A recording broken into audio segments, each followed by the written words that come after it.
There you are. There we See you, are. Dan. There we are.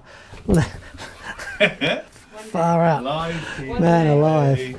Man alive. This is hilarious. But yes, Origin have done the Halcyon Blue, which is a homage to the Marshall big box blues breaker. Mm-hmm. What's really cool is it's got a dry on it as well, so you can do a dry blend as well. Okay. It's got the same as the rest of that series. It's got the voice toggle to change the mid range, and they've also got their mod switch, which is like their tweak on the design, and then like an original BB sound. But yeah. Okay. Yeah. So what's the big question then with that? How does it compare to the King of Tone? There's going to be one. Yep. And of course, the Blues Breaker, I guess, just thinking of Chris Buck. Yeah, it'll be, I'm sure he's going to have a look at that at some point. But yeah, so I've had a go with the green, their TS style. Because they've done three, right? They've done three. The green, the gold, and now the blue. Yeah. Yours? Yes, actually, and I've had a go on the green and the gold, and they are remarkable. Yeah? Yeah, I mean, Origin stuff, wow. It's so good. The only reason why I say that is because obviously the Klon isn't so much of a vibe for you, so it'd be interesting. No, it's not, but they've made it, it's like I would sooner have the Wampler, the Tumnus, yeah. And I've just managed to get my hands on the latest, The new Germanium Tumnus. Which is. There's something in the bottom end with the Wampler one that I prefer. Right. I don't, because I use AC style and Princetons and stuff, my bottom end's pretty tight anyway. I don't need the Klon to kill all that bottom end. Yeah. And I prefer the Tumnus from day one plugged into the Tumnus, and you're laughing at tight bottom end, aren't you? No. Yeah. No, you're not? No. You're really not? I was trying not to make eye contact with Joe about talking about your tight bottom end, to be honest. No. Dan, glad what I've read is true. Welcome to Anderton's. So, Pete Lee, love you. Yeah, I've always loved the Tumnus for that, and it's just a great overdrive pedal. So I'm really interested to see how the new Halcyon Blue, are they calling it the Halcyon Blue? Yes. I think so, yeah. Halcyon Blue. Compares to something like the King of Tone, because the gold does all that stuff and more, and that adaptive thing is really interesting to the way it feels. Interesting. Sure. Big props to the guys at Origin. They go to the nth degree to get all that stuff right, and they really understand the workings in each part of the stage of the amplifier. When they did, what are those pedals they did that are basically preamps and power stages of the... Oh yeah, the big things. You've got the bass, like it's basically an SVT and a blackface, and they did a few other that are like studio based. Yeah. EQ, like they did one that's like a Poltec EQ. Yeah, they're brilliant. So that's awesome. Okay, that's number one. What else we got? We have the MXR layers. Oh yeah. Yeah, it's actually really exciting. Everyone that knows me and Jake knows that we love a sustained glitchy thing, and it's MXR's sort of first real horse in the game, really. Interesting take on the whole freeze thing. It's basically, you've got 3 possible samples, right? And then if you look at the actual pedal, there's like 3 lights on it, and you can either set it up so that you can sustain like 3 sounds, or you can shift between those voices. It's got a sub that you can add in. You've also got hidden features where you've got a delay that you can apply to the dry. That's cool. Which is really cool. And you've got like hidden features that you can add on top, so you can do like a pad and then have a delay built into that effect. and then play over the top, or have that delay on the freezed sound. So it's just a really, really interesting take where they've kind of taken the freeze thing and just shifted it slightly in a different direction. Yeah, right. It's just really cool. Really excited to get my hands on, to be fair. Just quickly, just want to shout out. So we've got Lucy Cole on, Ian Kerr, g'day mate. Todd Roy, Scott Gaylor, how are you, bud? You got the SG yet? Andy Barker, yes, thanks for joining us. This is great. It's interesting that MXR, known for, because MXR have been around, they were one of the originators, right? Yeah, think of forever. 1974, script logo phase 90. I'm just wondering, I've got a couple, but I don't see any of them there. Distortion Plus. That famous, 250. yeah, all that stuff. And they've been in this game for a long time. They, in many respects, there's a lot of companies now are going back looking at the vintage thing. They started the vintage thing. Yeah, right.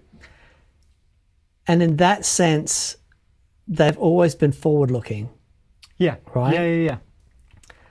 Yeah. Lots of very talented people working at MXR, not the least George Trips. Of course. George Trips, who you may know was one of the... George Trips had a company called Way Huge. Way Huge, an astonishing, talented designer. Another one of the godfathers of... Exactly. He came on, we interviewed him TPS years ago, and I was expecting him to be an older gentleman. Really? He's a young dude. You know, he just... What a great guy. And he is working at MXR, doing incredible work. But MXR is such an interesting brand because they've been there since the beginning, right? And I've loved their designs. MXR, I've got the whole range of their phases, and they're all fabulous. It's interesting now that they've gone into that glitchy... Yeah. Yeah, Because so they well, released that totally reverb a little while ago that was like a digital effect. And when you think of MXR, you don't really think digital. You think the OGs. You think it being analog. But they did the version of the tape echo, like in a digital delay, basically. And it's fantastic. At the Echoplex. Oh, yeah, yes. yeah, sure. You know, yeah, great pedal. It's... And the preamp as well. The preamp, you know, so really interesting that they're jumping in that. Okay. Old Blood Noise. Yes, the Pardner. Pardner? Pardner? What's up, Pardner? Yeehaw. So it seems like this really cool dual-sided pedal that's got like a fuzz side and then like an overdriven effects loop that they call the lasso, and you can change the voice of the fuzz side to be more synthy or sort of more traditionally, and then without anything within the effects loop, the other side, it's just like an extra gain boost, but then you can put anything within that and make it even crazier. But as well as that, it's also got a filter, so you can put these like drive sides into this filter and completely shape what's going on. You've got like a 3-band EQ. And there's an order switch, so you can put the drive before the fuzz or the fuzz before the drive. Oh, nice. And in classic Old Blood Noise fashion, there's 3 colorways. They've dropped it with 3 colorways. I absolutely love their colorways thing. Old Blood Noise Coolest. colorways and their pedals are next level because they sort of exist in their own parallel universe of amazing weirdness. Have you guys seen the video they've done for Yeah. the pedal as well? They've done it at like an old saloon, and it's like a 10-minute video of them all dressed up in cowboy. It's brilliant. It's so good. Excellent. I was first introduced to them. I was walking in NAM, and Death by Audio was on one side, and Old Blood Noise was on the other side. And I thought I was walking through hell. Yeah, 2 titans. Yeah. It was epic. But I love those guys. They're so creative. There's, I think, in the last few years, so many of those, what are we going to label those companies? Like super creative, those guys. Noise pioneers. Yeah, noise pioneers. There we go. Didn't we meet the chap from Old Blood? Brady, He was Brady. That's it. Guitar tech. He was guitar teching for Brand New. Yeah, we went and met them. Yeah, and absolute met him, and nicest guy. Yeah, when he said that, we were like, oh, like wow, you're that guy. If you remember, he just sort of appeared. He sort of like. It's like you turned around, turned back, and suddenly it was Brady from Old Blood Noise, just like apparated into existence. Yeah. One of the nicest people we've ever met. Yeah, absolute legend. Absolute legend. Brilliant. Okay, Joe, tell me about the Dystopia. It might be the grossest pedal of all time. So, where to begin? You text me about this at like 11:30 at night. I'm like, why was he texting me this late about? I was like, watch this. I don't care. You're in bed. I was watch like, wake up, stop what you're doing right now. This might be the one. So, carrying on with what we were talking about, I think the first week, this is a modular synth company that has released a pedal. And anyone that knows anything about modular, noise engineering have sort of been similar to Old Blood Noise and Death by Audio, but within modular, known for doing some of the grossest modules possible. And this pedal has got full wave rectification, wave folding, which is not something you see often in distortion pedals.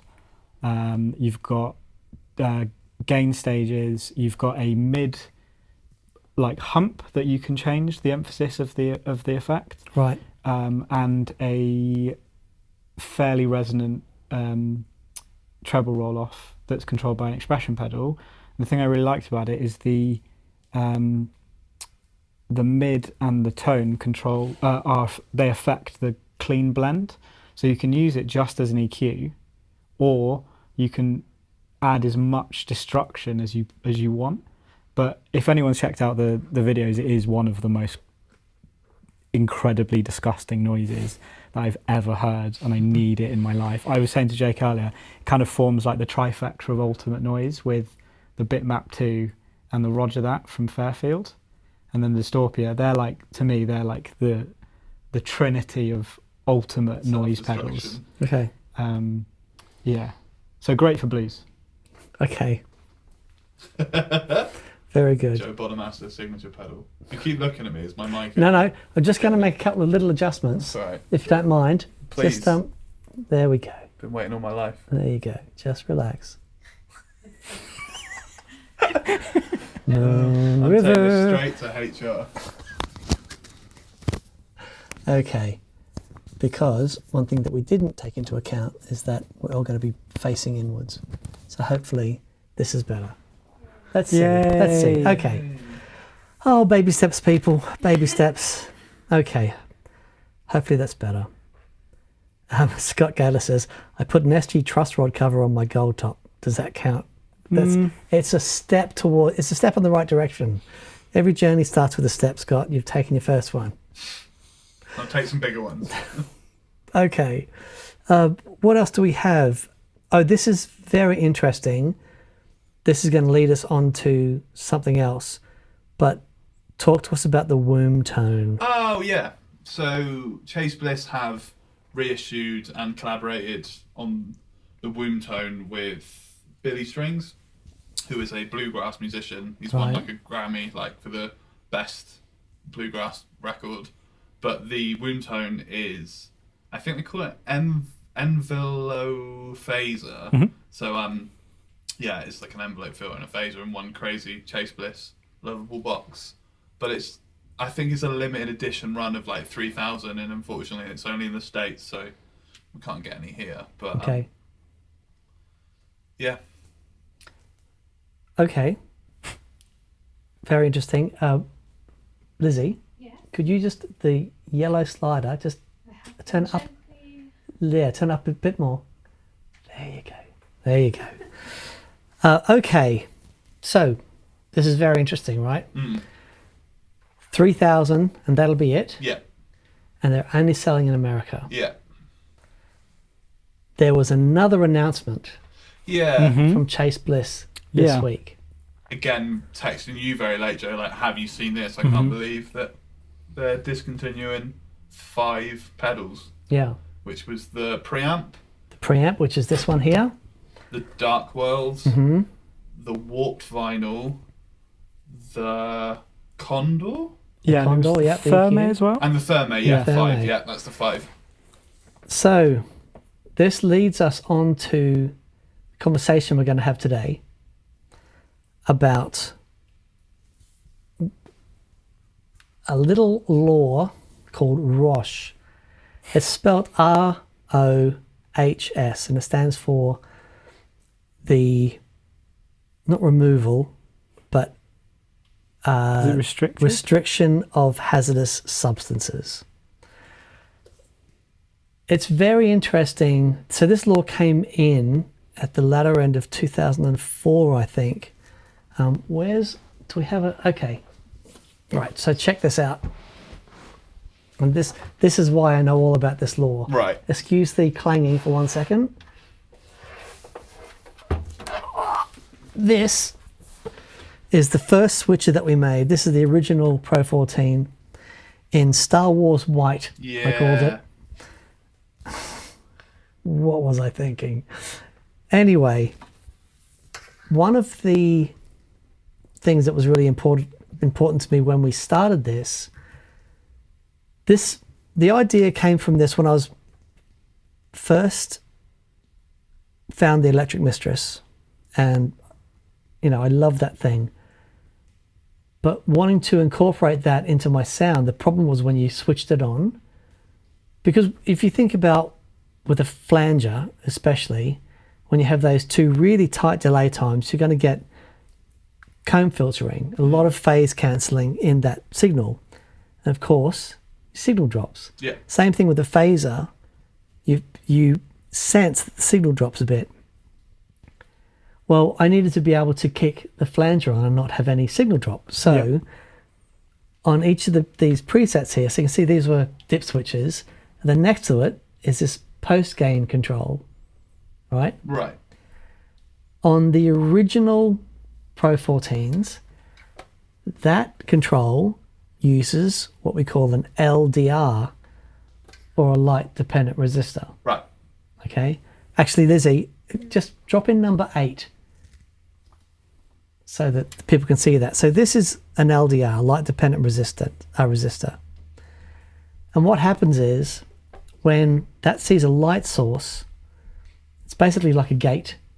Depending on how bright it is, it either increases or decreases its resistance. Right. Now this is old technology. If you think about something like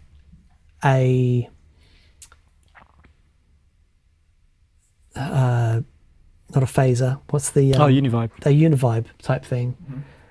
There are 4 of those, and the bulb and that flashes, and that gives that is a big part of that sound. Now, the LDR is a beautiful piece of tech, really beautiful component, but it does have some nasty things in there, such as arsenic and cadmium. So if I ate that, If I you would ate- be very ill. well, this is the thing, right? Those little LDRs, you'd have to, it says cadmium in them, Right. right?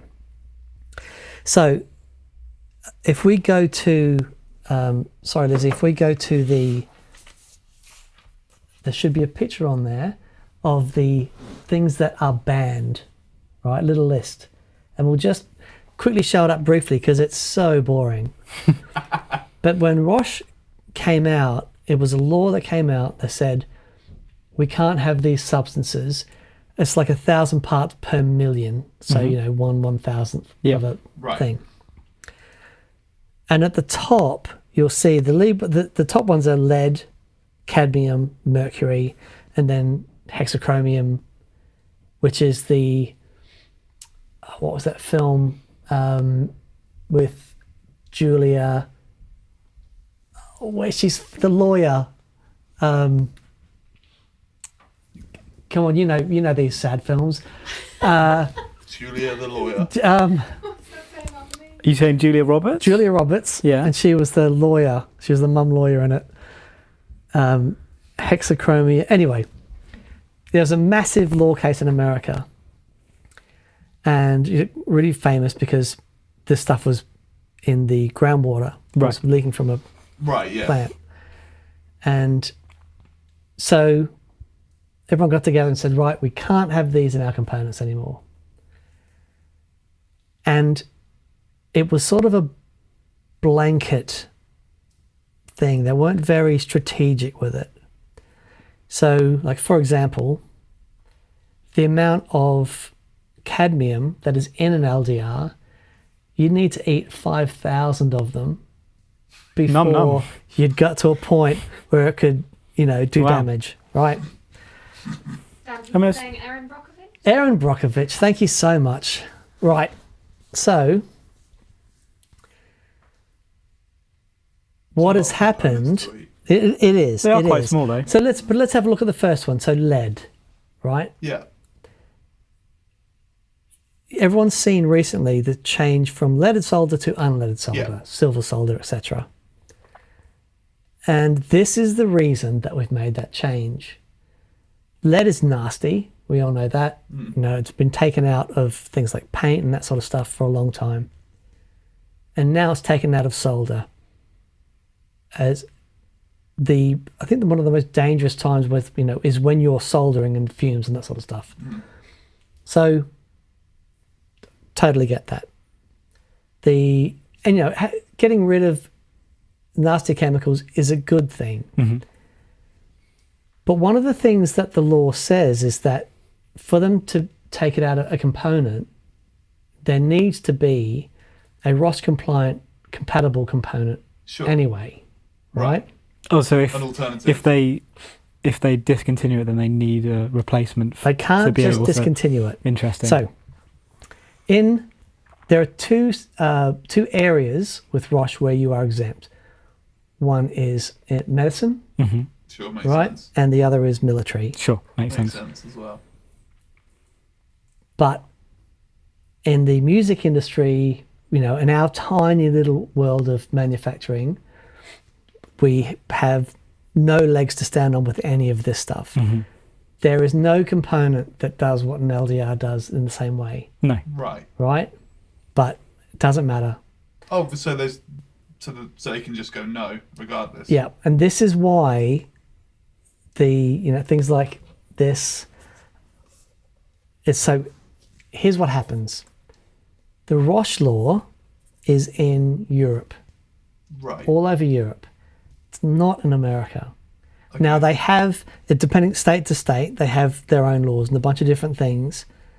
But the RoHS law is enforced in European countries. Now, if you're manufacturing in America, you don't want to manufacture two lines of products. Of course, yeah, that would be better. If you want to export into Europe, which is a big market, even for America, then everything needs to be RoHS compliant. So, one of the things with this law coming in is that they're really starting to enforce it. Right. Right? If you're a pedal builder and you're selling internationally, even if you're a small builder, they are looking at people now. Interesting. It is super important. So, been talking a lot to Thorpe. So, Thorpe knows a lot about this stuff, especially considering his career, previous career in the military, with what he did. He knows a lot about this stuff. He knows a lot about chemicals and manufacturing. What they will do, if they're checking you out, they will take your product and they'll put it under these X-ray photon machines and they'll look at the amount of RoHS material, those substances in the metalwork, in foot switches, everything. Wow. Right? So, we use stainless steel foot switches that we design and that sort of stuff. But a lot of people use brass foot switches, right? if you're using in brass and bronze, like a copper-based alloy, the lead is used in those foot switches Right. as a bonding agent. Sure. Right? Yeah. Otherwise, they break. Yeah. And so in those situations, you are allowed, I think, up to 4% or something like that. Right. But, they are looking at everything.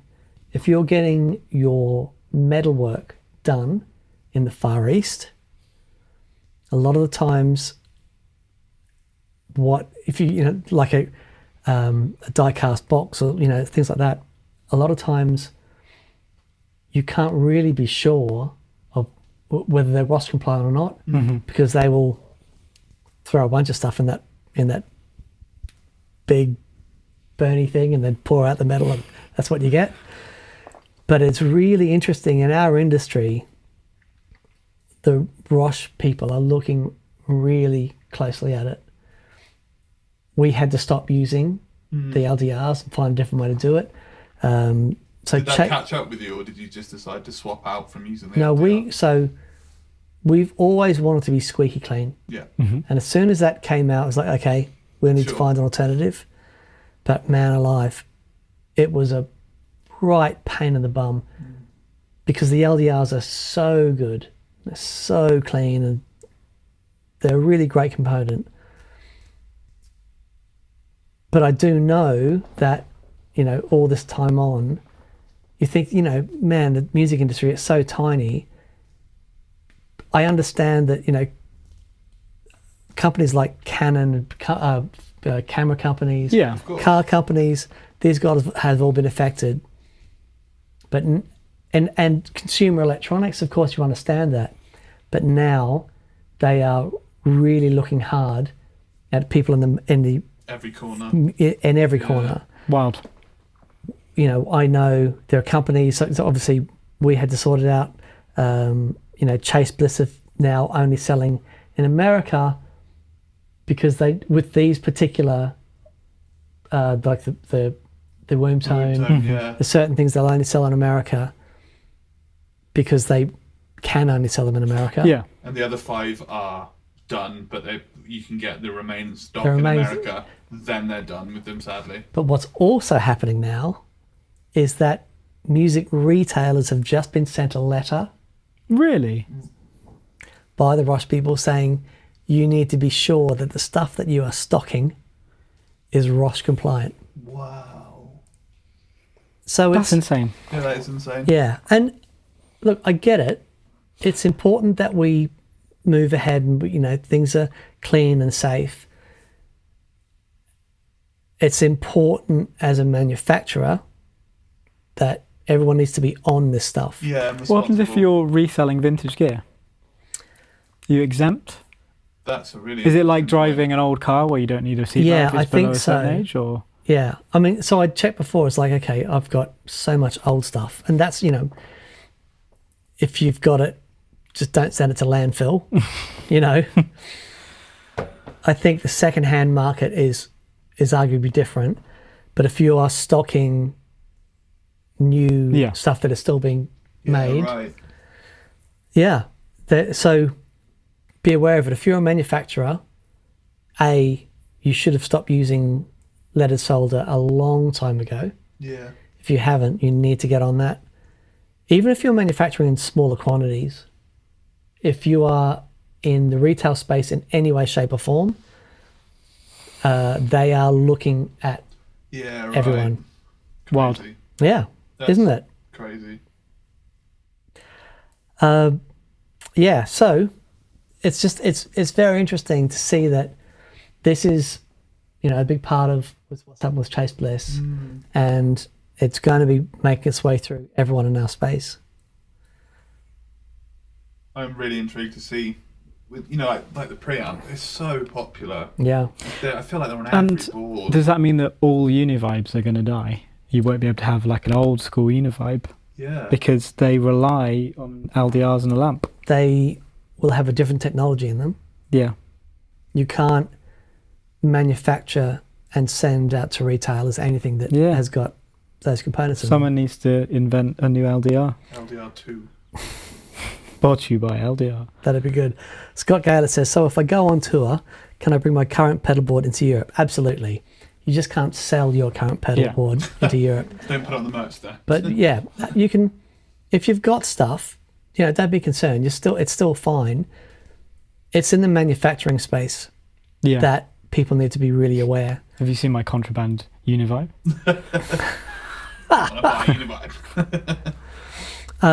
Neil Levine says the Mythos guys were saying this is one of the reasons they haven't done a Univibe type pedal. Interesting. Yeah. Because, Zach at Mythos, they're killing it. Their stuff is so good. But they are selling it to retailers. Yeah. And if you think of anyone that's selling to Toman, totally, man. they have to be squeaky clean. Yeah, right. Yeah. There we go. Crazy. Yeah. Okay. So how's it sounding? Is it sounding better?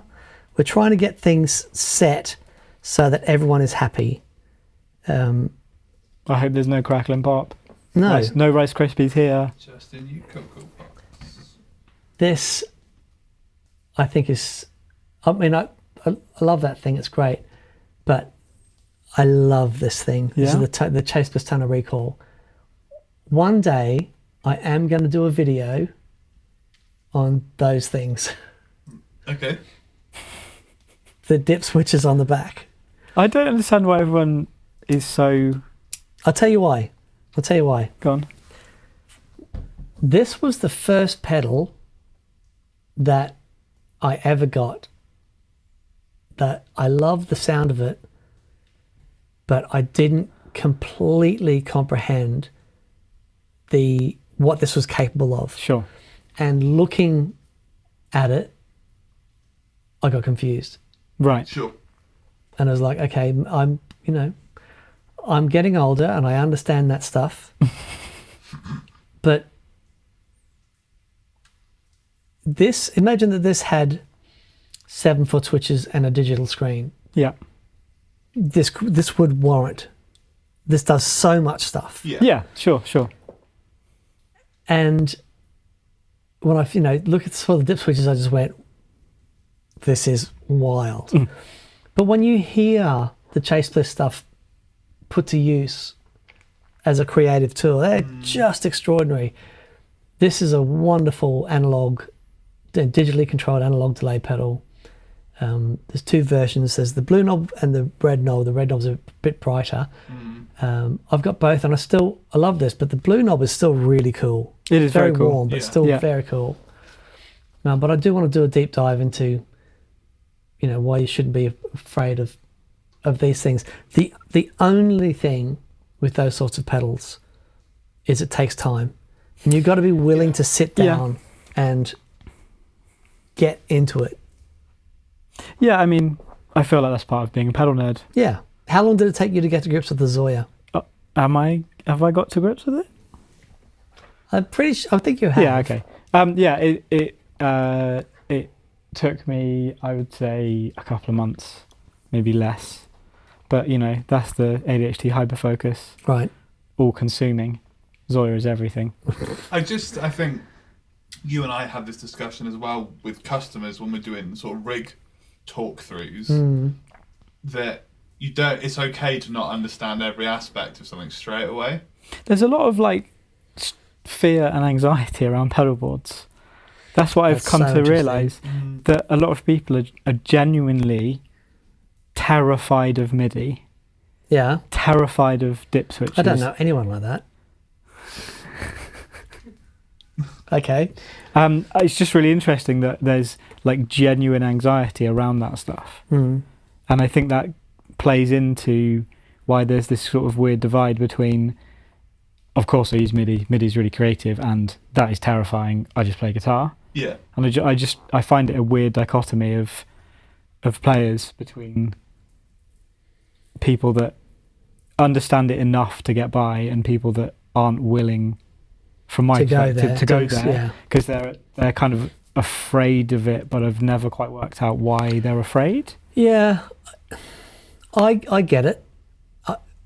I think the modern design of pedals in the digital realm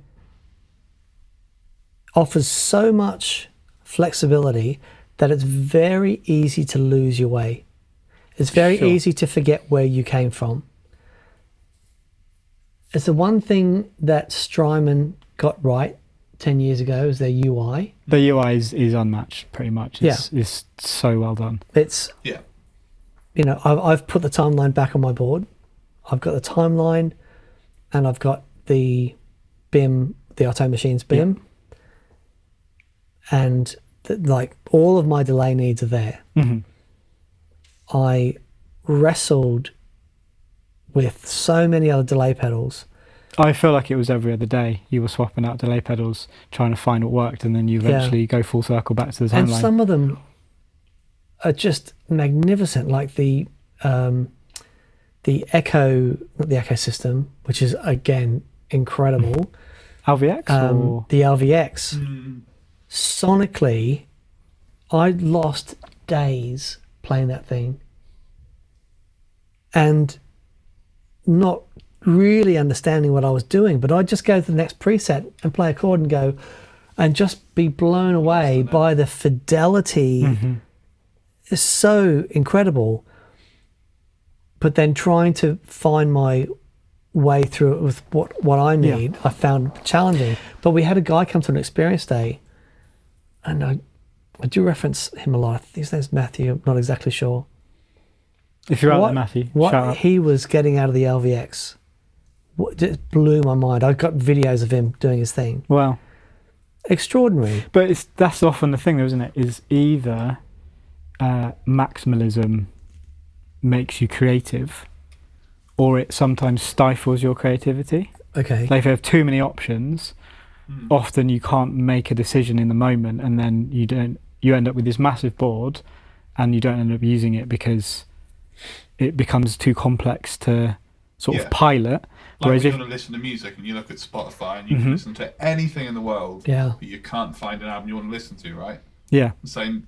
Depends what kind of creative you are. Sometimes you need to be not boxed in, but you need like parameters. Yeah. You know, and if you know, for example, that orange box with one knob on it does a phaser, and the controls are limited, often that can be more creative than, like, I always think of like Tom Morello. Right. Like Tom Morello's pedal board is basically never changed. It's always been super simple, really. But the way in which he creates with it is like goes beyond guitar playing. The pedals become part of his personality. But you couldn't imagine him doing that on some really complicated, like you then think of like Living Colour. Yeah, Vernon Reid and Doug Wimbish. The other end of the spectrum, absolute maximalism works for them. They literally live in this world of extremes, and there's so much noise coming from all of them, which is incredible, and that works for them. But you can't imagine Tom Morello in that world or Vernon Reid in Tom Morello's world, like, because they're like the two sides of the creative thing. So that guy who's got the LVX, that maximum works for him because he's got all these options. But for maybe you and I and Jake, too many options means there's too much of a decision to make. Right.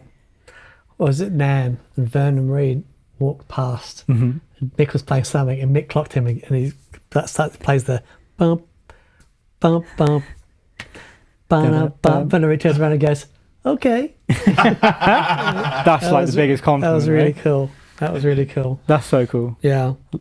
I've got a couple of questions. Okay. Cool. If you're happy to go to that. No. Phil Hatton has said, is there any future functionality planned in the G3 to be able to use Bluetooth to change names on presets rather than using the menu and foot switches? Absolutely. You can do that now to an extent, but it does require you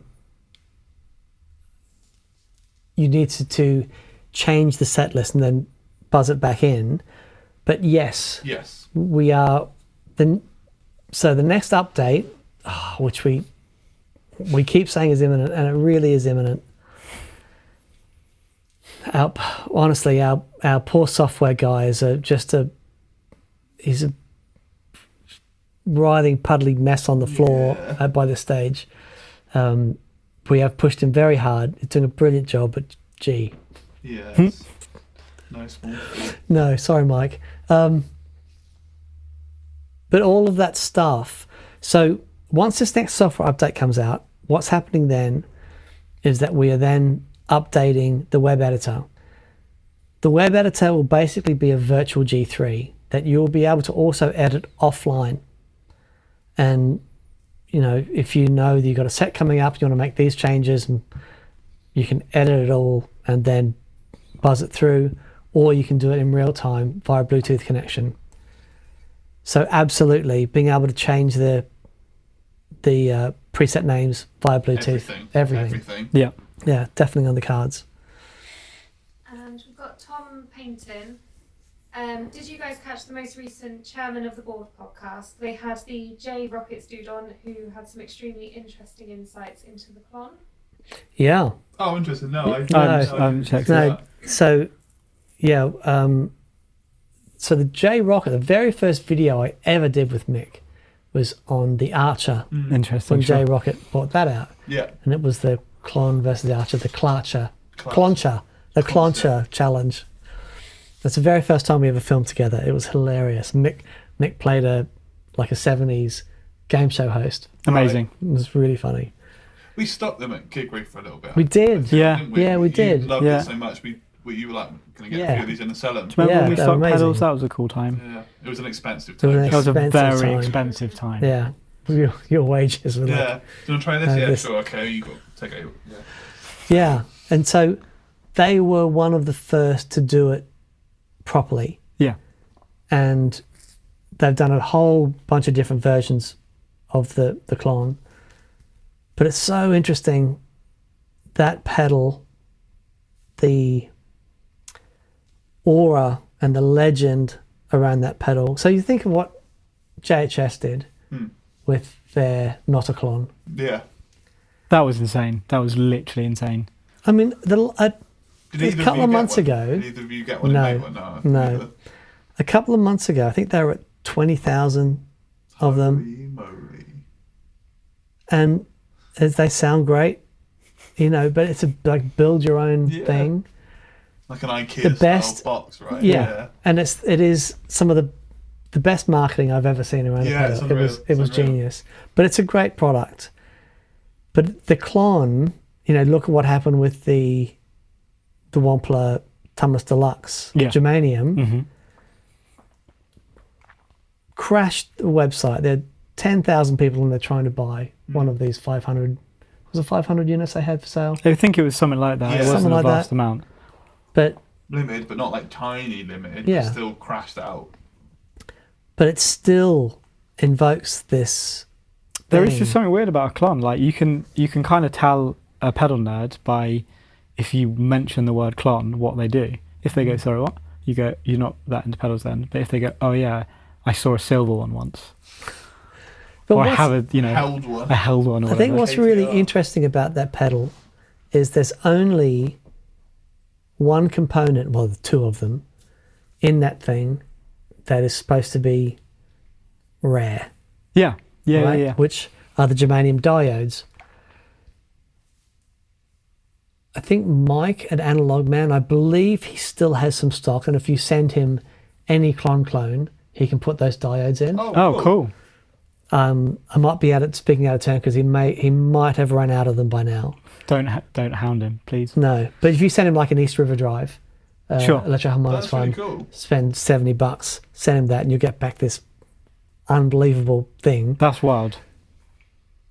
But the Klon for me is a great example of brilliant design. Sure. There's nothing apart from those diodes. There's nothing in there that's special. Yeah. I think it's TL072. Sure. Yeah, it's Op box, amps, as really- standard as they come, pretty much. Really standard stuff. Uses the power supply chip in a really creative way. You've got 3 signals in parallel that go together, so it needs quite a lot of headroom to be able to mix them in together. that gives a pedal a character. And I believe it was John Mayer that started it. Was it John Mayer? He was around that time when it was that. And then, of course, you had Jeff Beck and then everyone. Then everyone. Andy Summers, 2 on his board, etc. Yeah, right. etc. Yeah. But a lot of people were using it as a boost, but it was designed as an overdrive pedal. Yeah. But it's a spectacular design. Mm-hmm. There's like the most bizarre mythos though, that like a transparent overdrive, when you think about it as a concept. Where did that come from? Transparent overdrive. It's like a weird paradox, right? Because Let's turn it off. Now it's transparent. Doesn't it? like it's kind of a weird, doesn't really fully make sense, because overdrive is obviously harmonics and distortion to a degree, and then transparent, they're like at odds with each other. Yeah. It's wild. So wild. It's very interesting.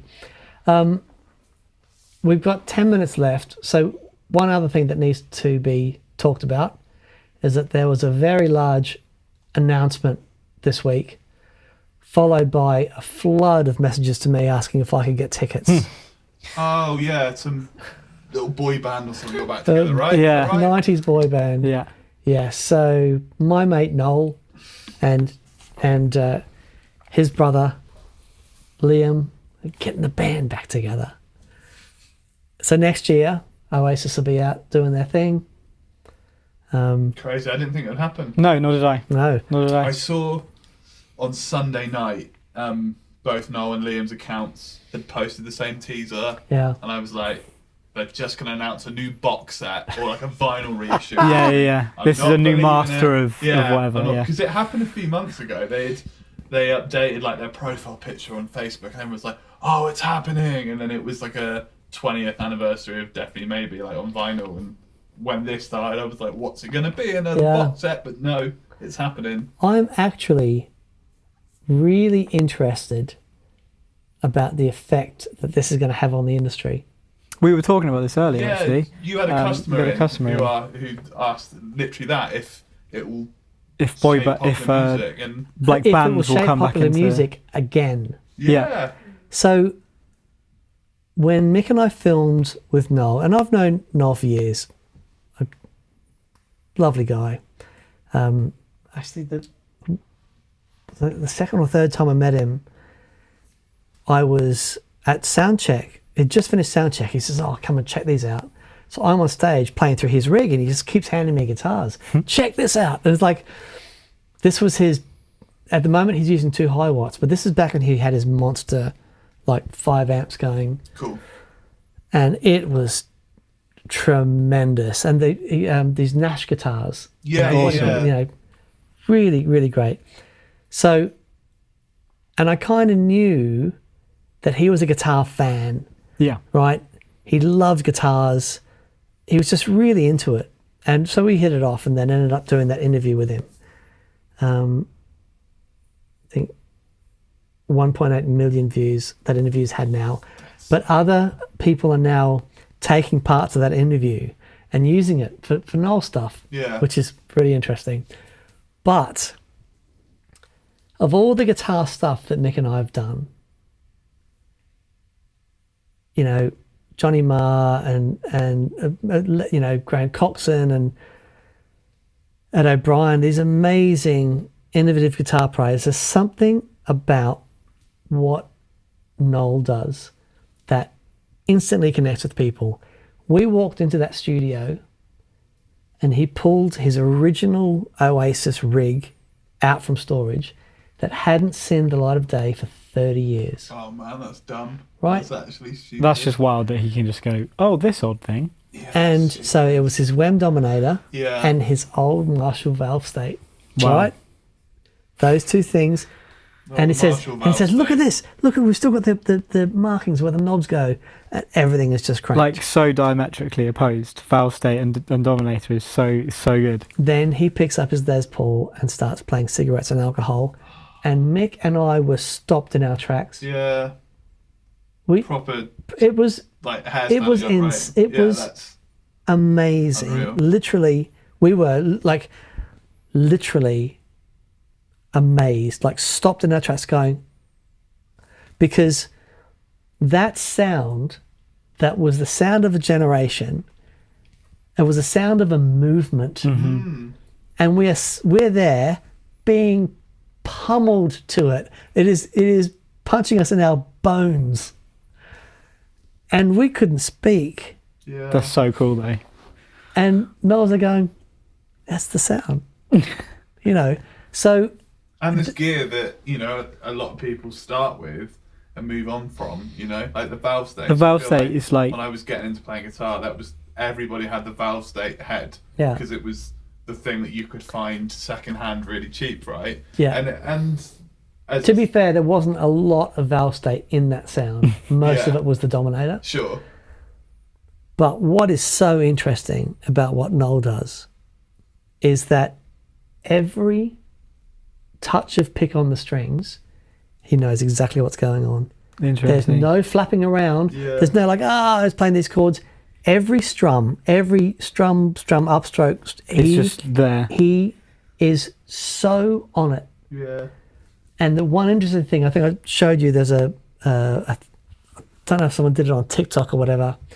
They took the part of Noel playing Cigarettes and Alcohol and they matched it Yeah. to him at Nebworth. Yeah, and it's...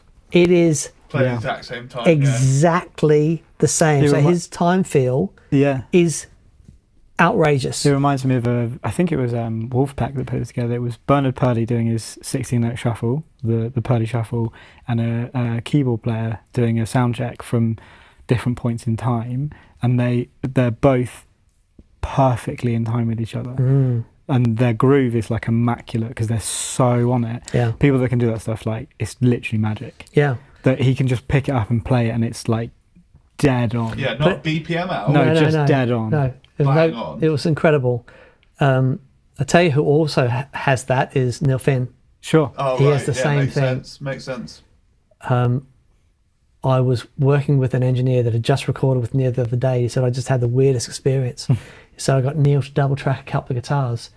He said, no, I'd turn one up, I'd turn the other one up, turn them both up. He said, I couldn't work out what was going on. He says, there was no phasing. Yeah. It was so on. Same as Kurt Cobain. Kurt Cobain's vocal doubles are So on. They're just the same. There's And no that's doubling. It's so interesting, right? Because that thing of being in true control of your time feel. To like and- a molecular level. Yeah. Like, And Noel has it. that. And I think it is such an underestimated factor in how we feel about when someone plays music. 100%. So, you know, I'm really looking forward to this. I've seen Noel play and I've seen Liam play separately. You know, we've looked after the gear for both of their guitar players for many years. You know, I did Gem's board originally, which he's still using. I went and saw Noel. He invited us to the Jules Holland Yeah, they did. yeah, I forgot you went to that. Yeah. and caught up with him and Gam and still using that board that I made for Gam way back when.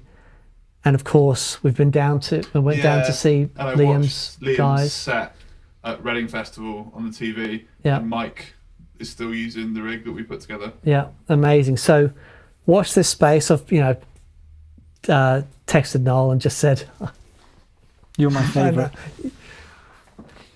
I'll tell you guys like I've told everyone else. Go away. It's going to be I mean, I can't we'll believe see. it. I We'll can't see. believe But It's it wild. Can't believe is. it's happened. I'm so interested to see if this is going to what this does for our industry, Yeah. because Definitely. there'll be they're so passionate about getting it right. Yeah. Yeah. There's nothing left to chance. You know that it's going to be high watts and voxes and everything on that stage, and it's going to be Wow. it's going to be not just loud, but it's going to be right. Yeah. Yeah. Yeah. You know, And I'm intrigued to see what the rest of the band is going to be as well. Who I'm going else? to tell you one story to finish. Go on. So when we were in the studio with Noel that day, we were Noel's got this amazing studio in London, and it's got an old EMI desk there that we were running through to record his guitars. It was just wild. And Noel says, I want to show you guys something. And he had the original tapes from when they recorded at Monmouth Studios. Wow. Right? For Definitely Maybe. He said, check this out. And he had the overhead left and right in the room. And he just turned it up. So 2 mics overhead. Live vocals, live everything. It was better than most band mixes I've heard. Jeez. And Mick and I stood there going, How? But the crazy thing was the vocal. Liam was killing it. That guy, I mean, no matter what you think about his antics and stuff, as a vocalist and a frontman, Yeah. wow.